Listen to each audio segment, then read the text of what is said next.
Olá, paz do Senhor Jesus. Estou iniciando o segundo dia de exposição e neste dia estarei expondo os capítulos 4, 5, 6 e 7.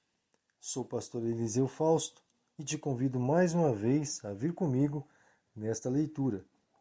No capítulo 4, logo no início, dos versículos 1 ao 9, o sábio instrui o aprendiz a ser um observador.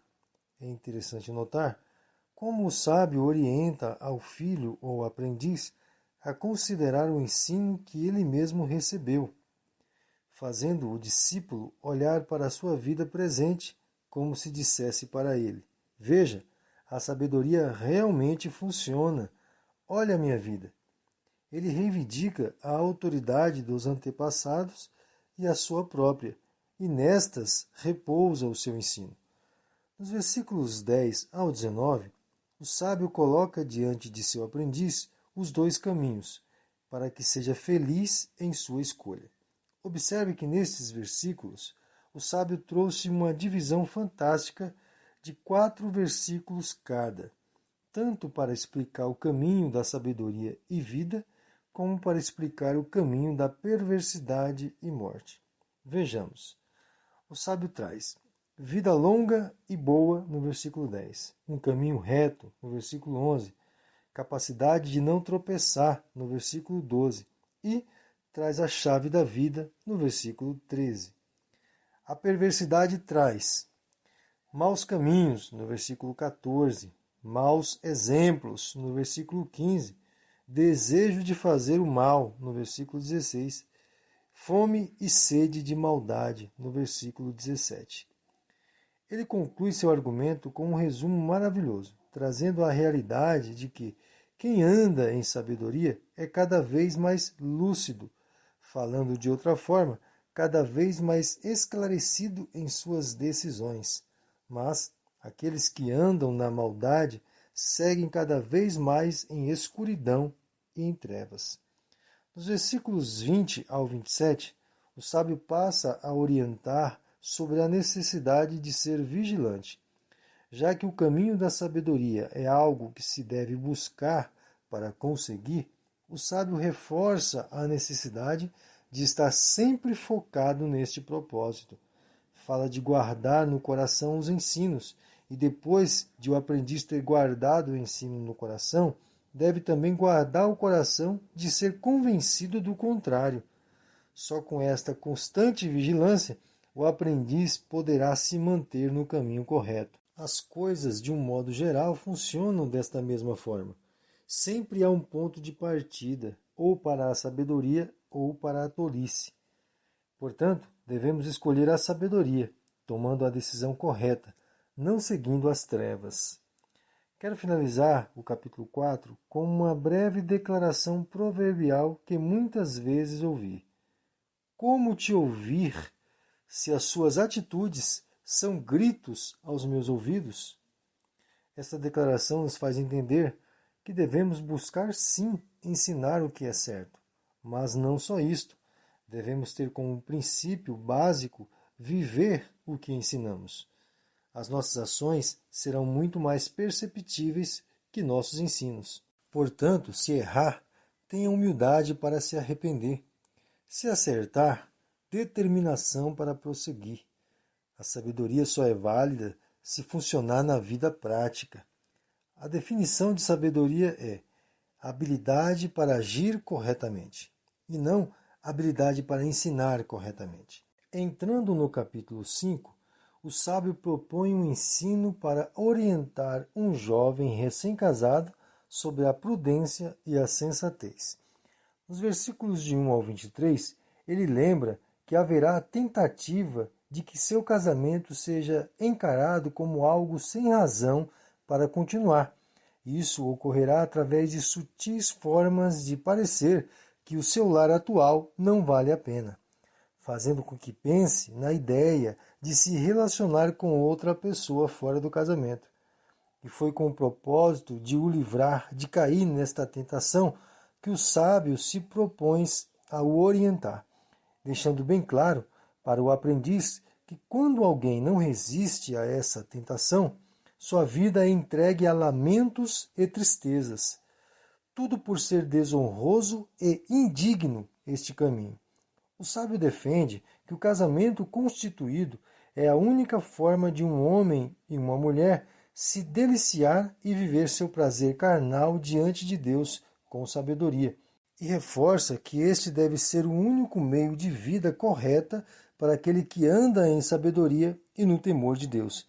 A única motivação no coração do sábio é empregar toda a sua força e vontade em amar seu cônjuge e somente o seu cônjuge. Aprenda essa lição.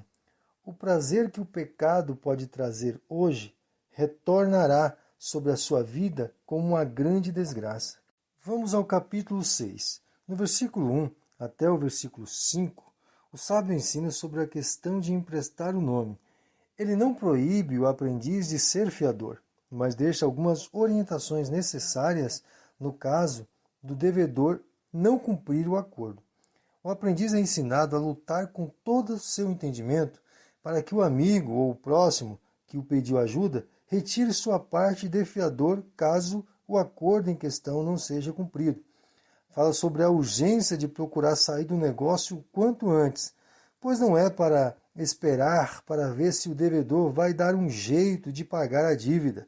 É para se apressar e ser livre o quanto antes desse acordo que não foi cumprido. Essa urgência deve ocorrer, pois o nome do aprendiz é que está em questão, já que o amigo não cumpriu com o acordo. Saia do acordo, irmão e irmã. Do versículo 6 ao 11, o sábio põe às claras o que pode acontecer se houver descaso na vida com relação à preservação e cuidado com as finanças. Para evitar que o aprendiz entenda que somente o fato de ser sábio daria a ele tudo o que precisava e não precisasse trabalhar, o sábio orienta que o trabalho é que dignifica o homem e faz dele um exemplo, e o orienta a observar a formiga, que não vive somente pensando no presente, mas também se prepara para o futuro. Do versículo 12 ao 19, o sábio instrui o aprendiz sobre as atitudes dos perversos, declarando o como estes começam com sinais e gestos atrevidos de comunicação através do corpo, até chegar à conclusão de seus maus intentos. Entre esses sinais estão o olhar falso, versículo 13, olhos arrogantes, versículo 17, sinais com os dedos, versículo 13, mãos que matam inocentes, versículo 17, vivem mentindo, versículo 13, língua mentirosa, versículo 17, coração pervertido, versículo 14, tramam a maldade no coração, versículo 18, movimentam-se com os pés, versículo 13, pés se apressam para fazer o mal, versículo 18, andam sempre criando problemas, versículo 14, e semeiam contenda entre os irmãos, versículo 18. Todos os que como esses praticam a maldade serão destruídos, porque Deus abomina tais pessoas por suas atitudes. Do versículo 20 até o 35, o sábio traz uma orientação valiosa e muito bem organizada. Aqui o sábio fala sobre a necessidade de guardar o ensino no coração, o que deixa implícito o viver segundo o que tem-se aprendido. A vantagem que o aprendiz recebe por guardar o ensino está em ser guardado pelo ensino quando for necessário, pois o que guarda o ensino não cairá, pois terá segurança em suas ações. Quando for tentado, vencerá a tentação, e não perderá seu dinheiro com mulheres promíscuas, e muito menos se deitará com a mulher do próximo. Entrando no último capítulo de nossa meditação, capítulo 7. O sábio aqui dará mais algumas declarações ao aprendiz sobre a mulher adúltera. Do versículo 1 até o versículo 27, o pedido do sábio é o mesmo. Ele relembra ao aprendiz da necessidade de guardar e viver de acordo com os princípios aprendidos na infância. Somente fazendo isso, ele não será seduzido por uma mulher maliciosa, como a própria descrição deixada como exemplo aqui pelo autor, onde um jovem ingênuo, sendo seduzido, caiu nos laços da mulher imoral. Finalizo esse dia de meditação lembrando-te que, quanto mais estivermos familiarizados com os mandamentos de Deus em nossas mentes e corações, mais distantes estaremos das quedas provocadas pelos ataques de Satanás. Veja que a ingenuidade, ou seja, a falta de preparo do jovem neste capítulo, o levou a cair no erro. Portanto, fuja enquanto houver tempo. Que seu dia seja uma bênção. Que o Senhor te livre e te guarde.